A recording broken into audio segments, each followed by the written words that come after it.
Friends, हम सभी अलंकार पढ़ रहे थे।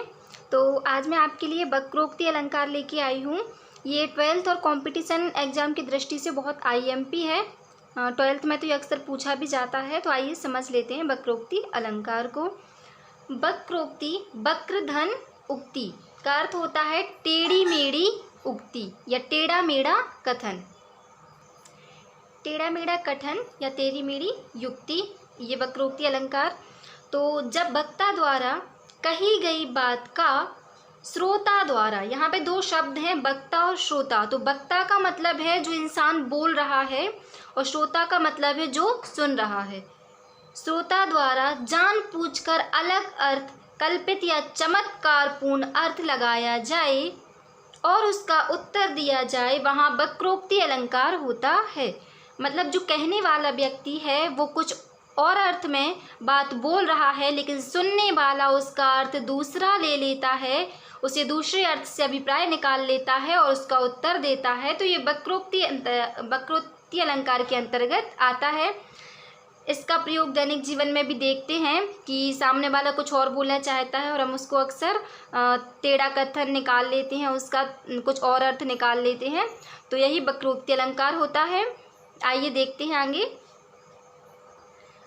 वक्रोक्ति एक काव्य अलंकार है जिसमें काकू या श्लेष से वाक्य का और अर्थ निकाला जाता है। तो जो वक्ता द्वारा कथन कहा गया उसका अगर अलग अर्थ निकालना है तो कैसे निकाला जाए, या तो श्लेष या काकू वक्रोक्ति के द्वारा निकाला जाता है। तो अब ये क्या है समझते हैं। जैसे किसी ने कोई बात कही और जो बात जिस वाक्य के माध्यम से कही गई, अगर उसमें कोई शब्द प्रयोग किया गया और उस शब्द के अनेक अर्थ हों तो सुनने वाला उसको किसी दूसरे अर्थ में ले सकता है और उसका अलग अर्थ निकाल सकता है। तो ये श्लेष वक्रोक्ति के अंतर्गत आएगा। जब एक शब्द के अनेक अर्थ होने के कारण वक्ता के विपरीत अर्थ से अन्य अर्थ ग्रहण किया जाता है तो वहाँ श्लेष वक्रोक्ति होती है। जब शब्द के एक से अधिक अर्थ होते हैं तो वहाँ पर अब देखते हैं काकू वक्रोक्ति। काकू वक्रोक्ति होती है कंठ ध्वनि, जो हम बोलते हैं तो बोलने वाले के लहजे में भेद होने के कारण दूसरा अर्थ कल्पित किया जाता है, या उच्चारण में भी कह सकते हैं। तो वहाँ काकू वक्रोक्ति होती है। आइए कुछ उदाहरण के माध्यम से समझते हैं। जैसे ये उदाहरण है, को तुम है घनश्याम हम तो वर शोकित जाई। ये राधा जी और कृष्ण जी का प्रसंग है। जब कृष्ण जी आए जब कृष्ण जी आए तो राधा जी ने उनको ना पहचानने का नाटक किया और बोला कि कौन हो तुम। तो कृष्ण जी कहते हैं कि हम घनश्याम हैं। तो यहाँ पे घनश्याम कृष्ण जी का एक और नाम भी है, तो इस कारण उन्होंने बोला कि हम घनश्याम हैं। और राधा जी जानबूझकर उनसे कहती हैं कि तो वर शोकित जाई, यानी उन्होंने घनश्याम का अर्थ लगाया काले बादल से। तो वो क्या कह रही है, तो वर शोकित जाई। तो यहाँ पे व्यंग्य के माध्यम से कविता को और अधिक मज़ेदार बनाया जाता है। देख सकते हैं यहाँ पे घनश्याम के कई अर्थ होने के कारण राधा जी ने इसमें वक्रोक्ति अलंकार हुआ। दूसरा उदाहरण देखते हैं। ये जो दूसरा उदाहरण है, मैं सुकुमारी नातवन जोगी जोगू तुम्हें उचित तप मोकह भोगू।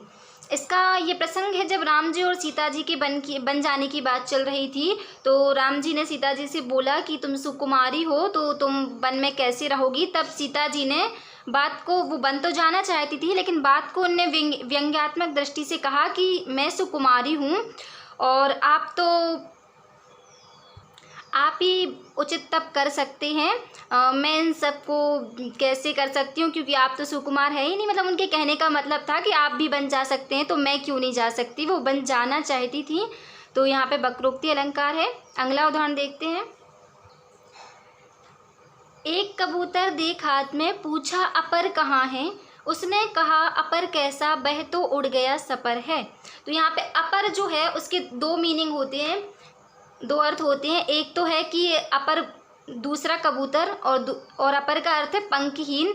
तो जो जहांगीर थे उनके पास दो कबूतर थे, तो नूरजहाँ से उन्होंने पूछा कि एक कबूतर देख हाथ में पूछा, मतलब नूरजहाँ के हाथ में एक कबूतर को देखकर उन्होंने पूछा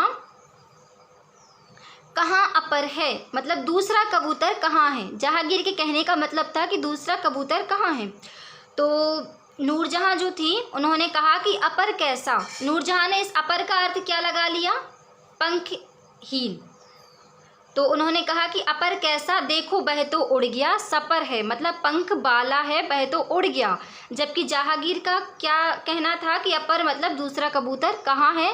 तो यहाँ पे भी एक शब्द के दो अर्थ होने के कारण सुनने वाले ने इसको अलग अर्थ में ले लिया। यहाँ वक्रोक्ति अलंकार है। अगला देखते हैं।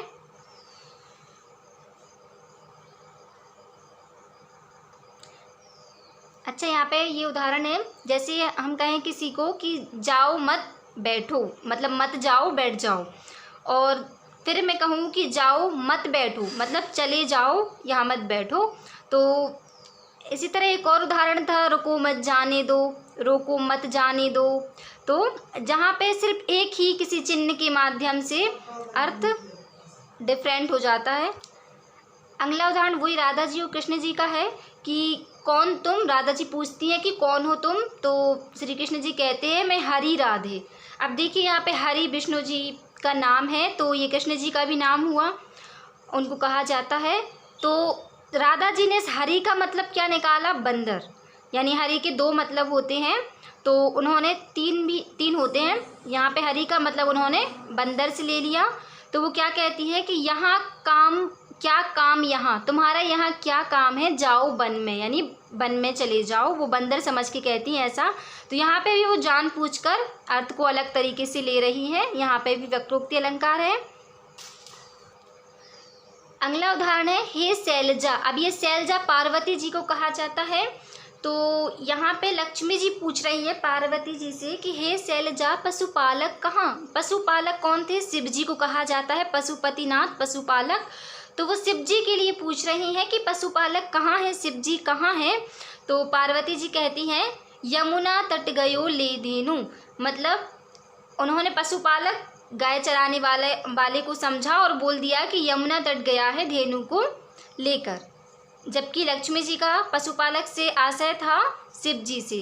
तो इस तरह कहने वाला कुछ और कहना चाहता है, परंतु सुनने वाला या तो जानबूझकर उसका अलग अर्थ निकाल लेता है और उसका उत्तर दे देता है। तो वहाँ पे वक्रोक्ति अलंकार होता है। तो इस तरह किसी शब्द के अनेक अर्थ होने के कारण या फिर कंठ ध्वनि उच्चारण में अशुद्धता होने के कारण भी इसके कई अर्थ निकाल लिए जाते हैं कि कहने वाला कुछ और कह रहा है और सुनने वाला कुछ और अर्थ निकाल रहा है। तो इस तरह आपको ध्यान रखना है। यहाँ वक्रोक्ति अलंकार है। वीडियो को लाइक और शेयर कीजिएगा और पहले वाले वीडियो अलंकार के जो डले हैं वो भी देख लीजिए। धन्यवाद।